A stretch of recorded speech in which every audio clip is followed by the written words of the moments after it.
Halo semua, kembali lagi dengan video kolaborasi kami yang pada video sebelumnya kami sudah melakukan simulasi dalam modul sales pada Udu dan sekarang kami kembali lagi dengan melakukan simulasi bagaimana proses bisnis secara real pada Udu, tapi pada video kali ini kami ingin melakukan simulasi terhadap modul purchase dalam Udu. Di video ini itu masih sama dengan pun teman-teman saya juga yang terlibat dalam video pembuatan sales kemarin. Nanti mereka akan memperkenalkan dirinya kembali ketika mereka melakukan simulasi. Langsung saja di sini saya mulai untuk kasus dari modul purchase. Ya, di sini agak berbeda sedikit dengan kasus yang sebelumnya yang dimana untuk perusahaan yang dalam sales kemarin itu merupakan perusahaan yang merupakan karangan dari kami dan sekarang ini merupakan perusahaan yang merupakan ketentuan dari yang si pembuat soal. Seperti yang teman-teman tahu bahwa kalau untuk perusahaan purchase ya proses bisnis yang bermain di sana adalah tipe proses bisnis yang P2P atau procure to pay. Yang dimana di sini itu lebih yang menjadi peran utama adalah kita sebagai pihak purchase atau departemen procurement dan juga kepada pihak vendor. Begitu nantinya setelah kita mengajukan RFQ request for quotation kepada vendor, kalau misalkan diterima harusnya barangnya sudah ada di kita. Untuk perusahaannya sendiri ya kami ditentukan untuk mengambil dari PT Amethyst.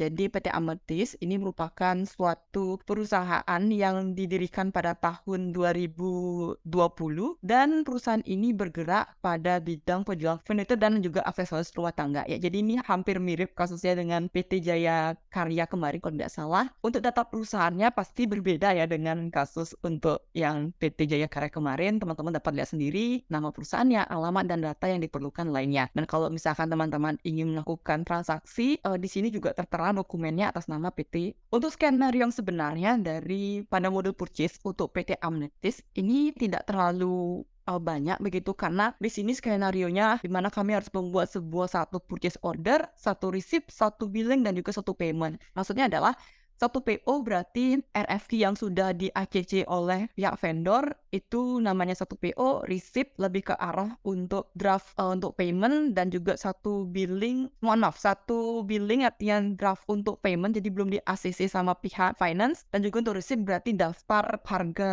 barang yang kita lakukan order kepada vendor tersebut. Untuk lengkapnya, teman-teman bisa lihat sendiri di sini bahwa PO ini nanti akan dikirimkan kepada pihak sales manager ya, dengan namanya itu sudah ditentukan wood corner. Jadi kita sebagai pihak, terutama untuk pihak IT, tidak perlu lagi membuat vendor price list. Kenapa? Karena sudah ditentukan juga namanya dan ternyata untuk database-nya sudah ada juga di dalamnya begitu. Untuk informasi dari purchase order yang akan dikirimkan kepada vendor nantinya, itu yang pertama adalah terkait dengan kode dan juga deskripsi barang dan jasa. Maksudnya ini lebih ke arah untuk ID barangnya dan juga bagaimana gambaran dari barang tersebut. Lalu yang kedua itu lebih ke jumlah barang. Ya, jadi di sini lebih ke quantity dari barang yang dilakukan kita sebagai pihak procurement untuk membeli barang di pihak vendor begitu. Dan juga untuk harga satuan ini lebih ke arah untuk harga per pieces ya, harga persatuan barangnya di yang harganya itu bisa ditentukan dari kita ataupun dari pihak vendornya tergantung dari kesepakatan kedua belah.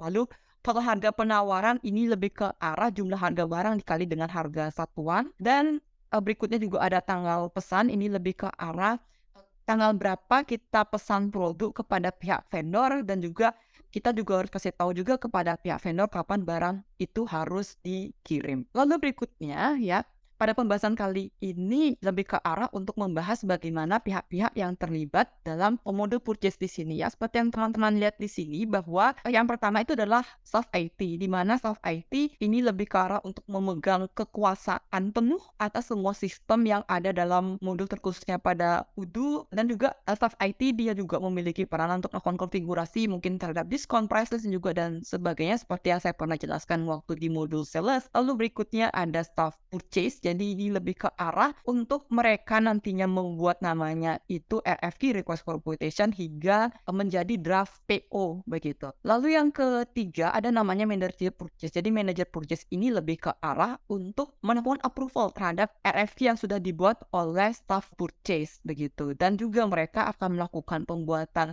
bill ya, vendor bill lebih tepatnya nanti kepada pihak vendor dan manajer inventory untuk melakukan approval terhadap barang yang masuk dari vendor. Lalu yang terakhir itu adalah manajer finance, jadi lebih ke arah untuk melakukan pembayaran dari bill yang sudah di masukan oleh pihak manajer purchase. Jadi langsung saja kita masuk ke bagian yang pertama dari rule yang terdapat dalam modul purchase, yakni staff IT yang di mana pada UDU ini namanya sebagai administrator. Jadi ini dia ya, sebelumnya adalah data yang saya akan gunakan nantinya ketika nanti itu saya ingin melakukan login terhadap sistem UDU. Jadi seperti yang teman-teman lihat, tugas saya itu di sini adalah membuat user, melakukan setting dan konfigurasi, tapi berbedanya kalau misalkan di video sebelumnya itu saya melakukan konfigurasi terhadap diskon dan juga price list ya, ataupun juga di bagian-bagian lainnya seperti yang teman-teman bisa saksikan sendiri di video sales kami. Lalu di sini job desk-nya lebih singkat saja, jadi di sini lebih ke arah untuk mengatur amount approval. Jadi minimal dokumen tersebut harus dilakukan approval oleh pihak nantinya itu si manajer purchase. Nah, di sini juga saya pasti memiliki tugas untuk yang namanya itu mengatur create user seperti yang saya katakan sebelumnya. Jadi ini merupakan gambaran singkat ya mengenai user-user yang terlibat dan juga hak akses mereka nantinya dalam UDU begitu. Sekarang mungkin saya akan langsung saja tunjukkan lebih lengkap lagi mengenai hak akses atau security matrix dan juga untuk data pengguna lainnya. Nah, jadi data yang pertama itu adalah pasti terkait dengan import data begitu. Ini merupakan data keseluruhan yang terlibat nantinya dalam modul purchase di sini, beserta password juga sudah ada, rule-nya sebagai apa, dan job desk-nya seperti yang saya jelaskan di awal begitu. Nah, yang paling terpenting di sini adalah konfigurasi terkait security matrix ya. Jadi ini merupakan konfigurasi yang nanti saya akan lakukan nanti pada sistem UDU-nya begitu. Tentunya secara logika kalau misalkan saya sebagai administrator saya memiliki akses penuh atas semua modul yang tersedia dalam UDU begitu. Lalu yang kedua untuk si Henry ini lebih ke arah karena dia memiliki job sebagai finance manager ya, otomatis di bagian accounting dia mendapatkan sebagai administrator dari accounting di sini. Tapi kalau misalkan di accounting itu ada 4 rule, tapi yang paling tertinggi adalah si advisor. Lalu untuk Pasya ya, Pasya dia mendapatkan role sebagai manager inventory. Begitu, jadi dia punya akses untuk melakukan validasi ataupun approval terhadap barang yang masuk nantinya. Makanya di sini kita kosongkan yang lain, jadi fokus di bagian inventory saja. Lalu untuk biru ya, dia memiliki tugas sebagai purchase staff, jadi otomatis ya karena dia staff, jadi kita turunkan sedikit dia menjadi user begitu. Lalu yang terakhir ada Azam, dia sebagai manajer untuk purchase, jadi untuk aksesnya dia akan berperan sebagai administrator dari purchase tersebut begitu. Nah, ini saya langsung saja tunjukkan hasil konfigurasi yang telah saya lakukan pada UDU. Jadi di sini saya sudah melakukan login terhadap UDU dan tentunya di sini menggunakan akun saya sebagai administrator, dan untuk konfigurasinya teman-teman bisa pergi ke settings, kemudian nanti di bagian active user ya, ini ada banyak sekali data, cuma untuk kelompok kami ada kode pencarian khusus. Jadi kita ketika saya CMP ya, ini merupakan kode dari user untuk kelompok kami ya. Untuk si Pasya sendiri seperti yang teman-teman lihat, dia bertugas sebagai inventory manager ya, secara otomatis yang lainnya kita perlu kosongkan dan inventory kita isi dengan administrator begitu. Lalu berikutnya ada si Henry, karena Henry sebagai finance manager ya otomatis kita isi cuma di accounting sebagai advisor karena dia yang akan berkaitan dengan transaksi begitu. Sebenarnya ada lagi misalkan billing, tapi untuk kasus ini ya sudah saya mendapatkan dia sebagai yang paling tertinggi ya di bagian accounting begitu, atau administratornya accounting ada di advisor begitu kurang lebih. Lalu berikutnya itu ada si Michelle ya, saya ini pasti saya punya kuasaan penuh atas semua modul yang tersedia. Lalu berikutnya ada Azam, karena Azam sebagai admin untuk purchase, jadi secara logika bahwa purchase-nya itu bisa kita isi administrator. Tapi kalau misalkan di website kenapa juga diisi, kenapa tidak dikosongkan, sebenarnya nggak terlalu masalah juga, karena ya kalau ini lebih berarti nanti si Azam dia dapat melakukan pengeditan terhadap web kalau misalkan webnya sudah dirilis. Tapi kalau misalkan dikosongkan juga tidak masalah. Lalu ada yang terakhir biru sebagai user untuk purchase ya, secara logika dia bukan administrator, berarti kita turunkan dia sebagai user begitu. Untuk website diabaikan saja karena ini sifatnya opsional. Nah, untuk pengaturan berikutnya itu adalah di bagian amount approval. Ya, seperti saya katakan sebelumnya bahwa amount approval untuk kasih tahu ke purchase manager terkait dengan jumlah harga yang dibeli yang jumlah harga yang kita akan beli nanti ke vendor. Jadi, kita langsung saja ketikkan di sini amount kata kuncinya. Dan kemudian dilihat di sini bahwa nanti kita akan melakukan checklist dan juga kita mengisi minimum amount. Nah, sekarang pertanyaannya apa artinya dari minimum amount ini gitu, dan juga kenapa juga di sini kami memutuskan untuk mengatur minimum amount-nya tuh menjadi 0. Nah, minimum amount seperti yang saya sering bilang sebelumnya bahwa jumlah total harga pembelian yang nanti kita akan beli kepada vendor. Kalau misalkan di sini 0, itu artinya nanti ketika pihak purchase staff ya sudah melakukan pembuatan RFQ, maka nantinya kalau misalkan jumlahnya itu lebih dari 0, itu akan diberitahu. Kan kita kasih tahu juga kepada pihak purchase manager untuk melakukan approval. Tapi kalau misalkan andai kata di sini saya men-settingnya dengan mungkin minimum amount-nya itu 1.000, nanti di bawah 1.000 misalkan ada harga barang yang harganya itu 0. Ya, maka nanti pihak purchase staff itu mereka berhak melakukan ACC terhadap dokumen approval terhadap dokumen tersebut ataupun tidak begitu. Tapi di sini karena sistemnya adalah kita perlu tahu juga dan kita juga tidak bisa bermain ambil keputusan seenak kita. Jadi ya udah di sini saya sebagai staff IT memutuskan untuk menggunakan minimum amount itu sebesar Rp0 begitu. Jadi setiap produk yang masuk ya otomatis akan melakukan approval sehingga nanti purchase manager tahu barang apa saja yang sudah dilakukan approval walaupun dengan harga barang itu adalah gratis. Begitu. Untuk pengaturan dari purchase ini yang seperti saya katakan sebelumnya tidak terlalu banyak seperti yang di sales kemarin, hanya satu saja.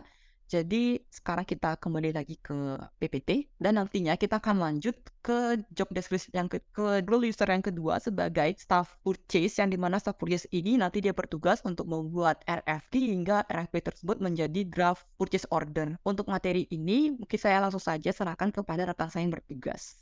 Oke, kenalkan nama saya Nancy dengan intensi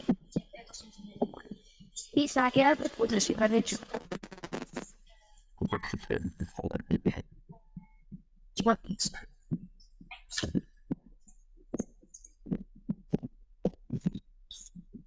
saya menggunakan user biru dengan role-nya yaitu purchase tab dan job desk-nya adalah create RFQ.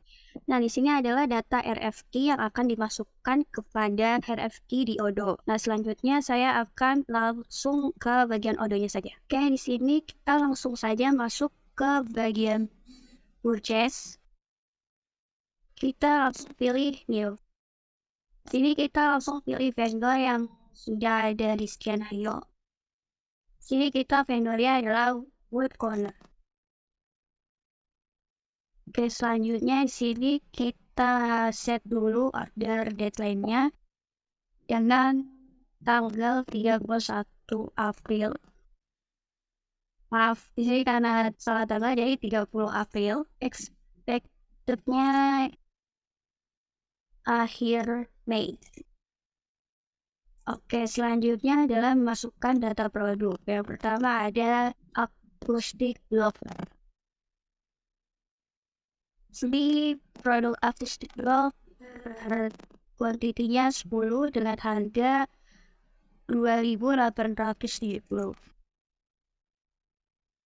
Oke, selanjutnya produk office chair. Produk office chair memiliki kuantiti 5 dengan harga 66. Oke, untuk produk yang terakhir adalah office chair dengan kode yang berbeda. Sini kuantitinya 5 dengan harga 1.250. Oke, setelah semuanya terisi sesuai skenario, selanjutnya adalah kita langsung saja product order. Nah, di sini terlihat RFQ perlu approve oleh sang manajer purchase. Selanjutnya kita langsung chat saja ke manajer purchase yaitu si Azam. Oke, di sini tugas saya sebagai staff purchase untuk membuat RFQ telah selesai, selanjutnya akan dilanjutkan oleh manajer purchase. Ya, itu dia tadi pemaparan materi dan juga demonstrasi secara langsung bagaimana staff purchase yang dimana dia sudah bertugas dalam membuat RFQ dan juga mengirimkan RFQ tersebut untuk dilakukan approval oleh pihak manajer purchase. Nah, sekarang kita masuk ke bagian manajer purchase yang dimana di sini dia memegang penuh kekuasaan sebagai administrator dalam modul purchase di sini. Nah, tugasnya dia hanyalah untuk melakukan approval terhadap RFQ yang sudah dibuat oleh staff-nya dan juga dia juga akan melakukan namanya itu pembuatan billing kepada vendor. Jadi langsung saja kita masuk ke bagian manager purchase yang nanti akan dibawakan langsung oleh rekan saya. Baik, terima kasih atas kesempatannya. Perkenalkan nama saya Nanda Kartika Sari dengan NIC CP085, bisa di next moderator. Nah, baik di sini yaitu tugas saya yaitu sebagai Azam yaitu sebagai purchase administrator.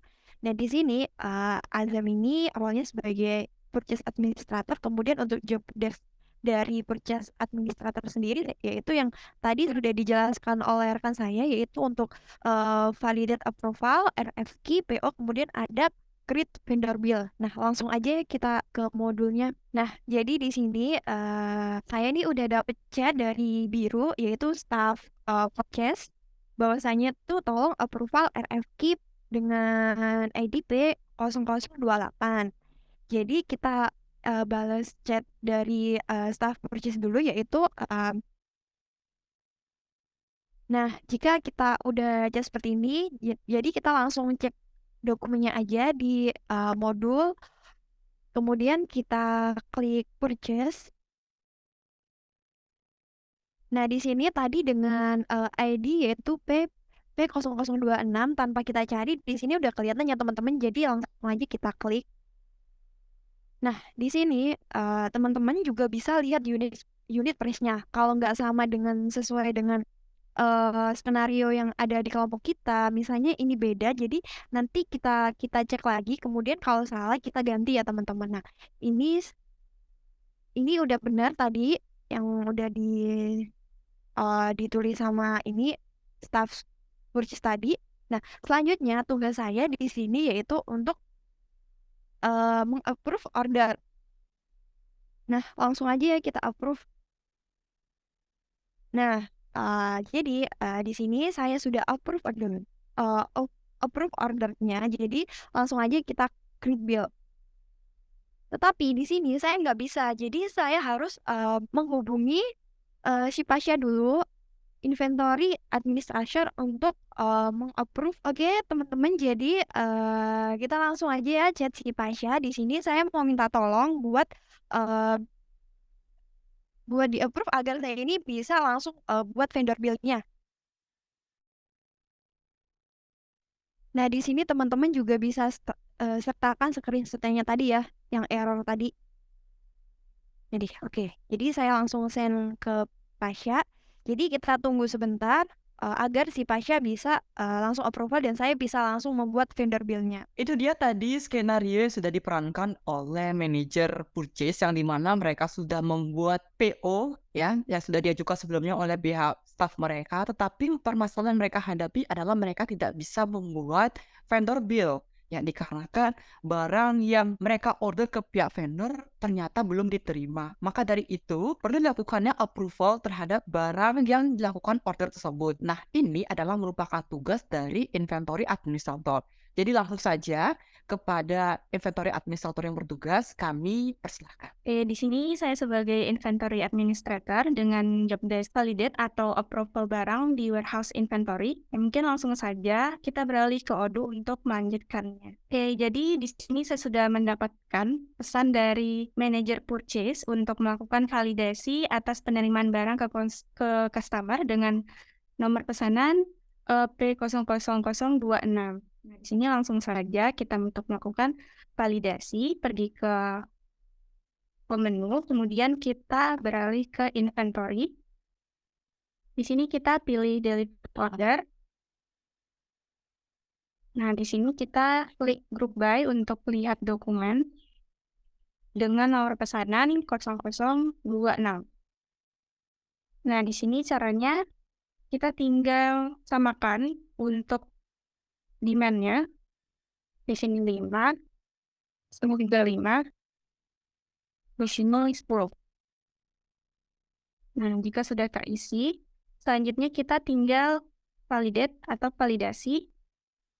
Nah, jika sudah, kita akan konfirmasi kepada manajer purchase tadi dengan men-screenshot halaman ini dan mengabarkan melalui chat. Ya, sebelumnya saya akan screenshot terlebih dahulu. Dan kita kembali kepada menu discuss. Di sini kita tuliskan saya sudah. Nah, di sini saya sertakan screenshot yang sudah tadi saya foto dan kita kirim. Nah, selanjutnya di sini akan masuk notif kepada manajer purchase yang selanjutnya akan dilanjutkan oleh manajer tersebut. Oke, itu dia tadi ya proses approval yang sudah dilakukan oleh pihak administrator inventory. Nah, sekarang untuk menyelesaikan proses dari pembuatan PO yang terakhir adalah pembuatan vendor bill. Seharusnya sudah bisa diselesaikan karena pihak administrator purchase sudah melakukan validasi terhadap barang yang sudah ia terima oleh pihak vendor. Jadi langsung saja kepada pihak administrator purchase yang bertugas untuk langsung saja melakukan pembuatan vendor bill yang nanti ditujukan kepada pihak administrator untuk finance. Jadi kami persilahkan. Baik, terima kasih. Jadi kita langsung aja ya teman-teman, kita langsung ke modul Odoo-nya. Untuk moderator bisa ini ya. Baik, terima kasih. Nah, jadi di sini saya udah dapet chat ya dari Pasha, dan si Pasha selaku dari inventory administratornya tuh udah validasi, udah mau approval. Jadi langsung aja kita ke kita ba- kita balas chatnya dulu. Oke, terima kasih. Jadi langsung aja ya teman-teman, kita langsung menuju ke modul Odoo-nya. Kita klik purchase. Kita klik ID yang tadi P0026. Nah, di sini langsung aja ya kita klik bill karena tadi udah di approval sama inventory administratornya, jadi kita langsung aja.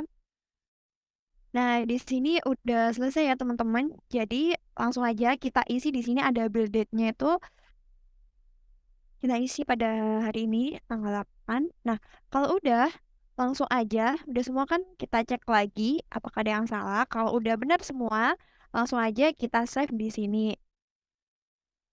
Setelah udah selesai, kita langsung konfirmasi kepada finance manager atau administratornya bahwa kita udah selesai. Kita screenshot terlebih dahulu sebagai buktinya ya. Oke, jadi langsung aja kita ke Giakas. Kita cari Pasha. Jadi di sini saya mau bilang bahwasanya jadi di sini si Henry selaku dari finance manager di sini saya minta tolong buat di approval dokumennya. Jadi langsung aja kita send. Nah, selanjutnya kita tinggal menunggu dari Henry selaku finance manager untuk mengapprovalnya. Oke, ya itu dia tadi proses pembuatan bill oleh pihak manajer purchase. Dan sekarang kita menuju bagian terakhir dari skenario ini adalah proses transaksi antara vendor dan juga pihak finance. Jadi mungkin langsung saja untuk pembawa materi ini, waktu kami persilahkan. Baik, terima kasih Harry. Sebelumnya, perkenalkan nama saya Debbie Amelia dengan NIC CP0047. Nah, dalam skenario purchase ini, saya berperan sebagai manajer finance. Karena modul purchase dan juga modul accounting ini saling terintegrasi. Dan modul akuntansi dibutuhkan dalam purchase untuk mencatat dan juga melakukan pembayaran atas pembelian barang. Untuk login dan juga passwordnya telah dibuat oleh pihak IT. Nah, di sini job desk saya untuk memvalidasi vendor bill. Langsung saja saya masuk ke dalam sistem Odoo-nya untuk melakukan validasi tersebut. Nah, sebelum kita masuk ke dalam langkah-langkahnya, kita balas dulu chat dari Azam. Dan dia itu mengirim pesan kalau misalnya sudah membuat vendor bill, tolong di-approve dokumennya. Oke, baik, akan saya periksa dulu untuk dokumennya. Nah, kita langsung kirim saja balasan kepada pihak Azam. Setelah itu masuk ke dalam tab vendor dan klik menu bills. Nah, kita di sini bisa cari number bill yang telah dibuat oleh bagian purchase administrator. Kita langsung saja untuk pencariannya di sini sesuai dengan nomor dokumen yang telah dibuat, yaitu P00026. Nah, di sini, muncul vendor bill atas nama Wood Corner. Kita langsung saja buka, di sini tuh statusnya masih not paid, maka tugas dari manajer accounting yaitu validasi vendor bill serta melakukan pembayaran atas pesanan barang dari Wood Corner. Langsung saja untuk di sini draft bill-nya memasukkan bill date-nya di tanggal sekarang. Setelah data-data yang di sini itu sesuai, yaitu dengan produknya acoustic block dan juga office chair, maka kita langsung saja mengklik confirm. Nah, setelah kita klik konfirmasi atas bukti tagihan, selanjutnya adalah tahapan melakukan register payment. Di sini langsung saja tahapan pertama kita klik register payment. Kemudian pilih untuk jurnalnya, yaitu di sini saya menggunakan nomor akun dari perusahaan PT Ametis, yaitu dengan nomor seperti ini, dengan nomor 93456795, dan payment methodnya menggunakan manual, resep bank account-nya adalah Bank Zamrud Indonesia, dan amount-nya sesuai dengan bukti dari tagihan, yaitu 35.240.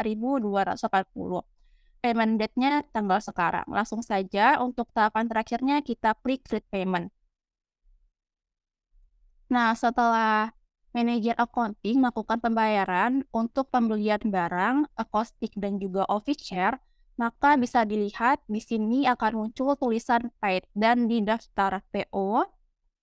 Di sini statusnya juga sudah berubah ya, dari tadinya itu not paid berubah menjadi paid. Maka di sini untuk job desk saya sebagai manajer accounting telah selesai dan saya ingin mengkonfirmasi terlebih dahulu kepada purchase administrator, yaitu di sini langsung saja kita ke dalam kolom chat, yaitu kepada pihak Azam. Setelah saya periksa dokumennya, maka di sini saya ingin memberitahu bahwa untuk dokumennya sudah berhasil saya approve dan juga berikut saya lampirkan bukti bahwa dokumennya telah berhasil di payment ya. Di sini langsung kirim saja kepada pihak Azam. Nah, untuk job desk saya sebagai manajer accounting telah selesai. Saya kembalikan lagi kepada moderator, yaitu Heri. Kepada Heri saya persilahkan. Oke, dan tak terasa ya, itu dia tadi merupakan bagian akhir atau skenario akhir dari kelompok kami, yakni melakukan approval terhadap payment atau vendors bill yang telah dibuat sebelumnya oleh pihak purchase manager, begitu.